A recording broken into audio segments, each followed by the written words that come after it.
What's going on, everybody? We got some Guns N' Roses news even on the Super Bowl day. So the first piece of news is from Myles Kennedy. He was doing some interviews, and he was interviewed by Guitar World, and it was a fan question and answer. And he was asked on what guitar techniques he's learned by watching and playing Slash between 2010 and late 2015, and he singled out two things he's learned from Slash. The way he holds the guitar during solos and the way he attacks the strings. So the way I hold the guitar during the solos, Myles said, one of the techniques that I've incorporated recently in the last year is when he's playing on the higher register, he tends to lift his guitar up so that as opposed to being horizontal to the ground, it's more vertical so he can have better access past the 12th fret. If you guys watch any concert Slash has done, even dating back to the Guns N' Roses days, I've seen him play solos a lot that way. Even in Velvet Revolver days, he does the same. And I've heard him say in previous interviews that it's because it's easier to play the guitar that way. And then he also talked about the way I attack the strings. He said another thing I've learned from him is the way he attacks the strings and the way he gets the sound. And I've learned that through Mark Tremonti as well. There's something to be said about how you hit the strings with your right hand and how that affects the sound. I always thought about the economy of motion when I first started playing, and a lot of players I was influenced by were a little more delicate with their touch. Slash is definitely more aggressive, and I like the way that sounds. And then with it being February 6th already in Australia, where Guns N' Roses are going to play their next set of gigs, Slash wished Axl a happy birthday, and I'm guessing this is Godzilla. It's just a short little GIF animation he actually put up there, and I'm sure we'll see a lot more birthday wishes to Axl tomorrow.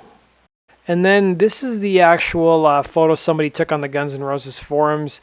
This is Guns N' Roses touring crew, so if you ever wonder how many people are touring with them, it's a lot. I think it's around 100 people or something. And, you know, people say, well, they're getting paid $3 to $4 million a show. They're probably making a ton of money.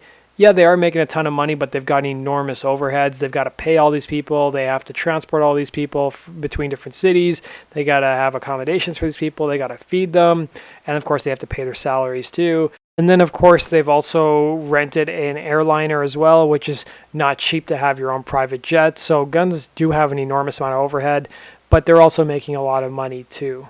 But this is a tweet that Del James put out, who's Guns N' Roses road manager. He said, surreal and truly wonderful to be sharing birthday cakes with Axl Rose and Duff McKagan and dear friends and family aboard this plane. Life is so good. I would love to see what the birthday cakes look like.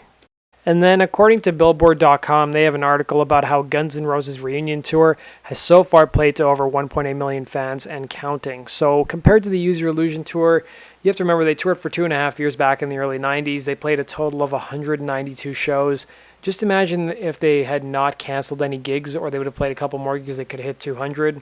And they played to over 7 million fans, which is really remarkable. And some of the highest earning shows that they've played on their reunion tour was in Argentina and in Brazil. So it was Buenos Aires and Sao Paulo. Both those shows topped $10 million in sales. The Buenos Aires show racked in more than $11 million at the box office from 105,000 tickets sold for concerts on November 4th and 5th. And the stadium is actually Argentina's largest. It was the second highest grossing venue for the band last year. And it was only surpassed by their show at MetLife Stadium in New York City with about $11.6 million they took away from two shows they played on July 23rd and the 24th. And let's end with some fun stuff. So I don't know if you guys have seen this video. I've noticed it doesn't have a ton of views, but there's this director in Hollywood named Adam Green. He's worked on some really huge films, probably Frozen being one of them. He has a show on YouTube where he just has different celebrities come on, like Slash and Dee Snider, and they have what's called a scary sleepover. And it's kind of a really cute and little funny little skit he's got with Slash. So it's just after Slash finished his solo tour with Myles Kennedy.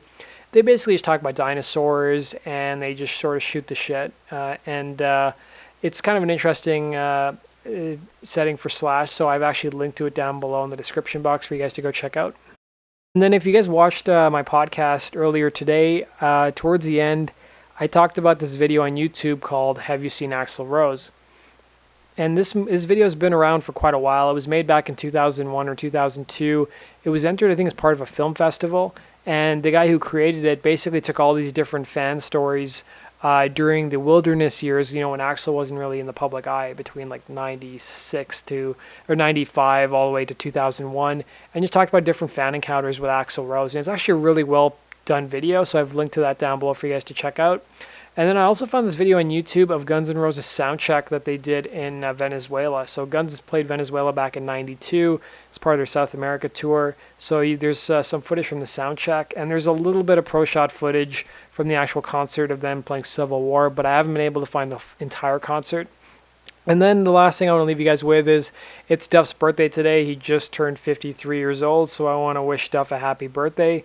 And then tomorrow is Axel's birthday, so happy birthday to Axel. And I want to give a shout out to one of my subscribers, Matcha Dosib, was nice enough to actually let me know that one of my videos was actually featured in a Portuguese newspaper. I guess it was featured on their website. It was the video where I talked about Guns N' Roses' private plane and some of their past history of traveling in private jets and that kind of stuff.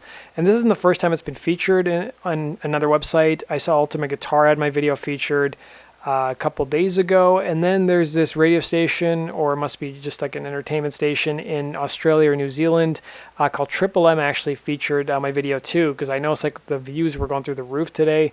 And I just want to thank you guys so much. If you guys find anywhere where my videos are featured, I'd love for you guys to let me know.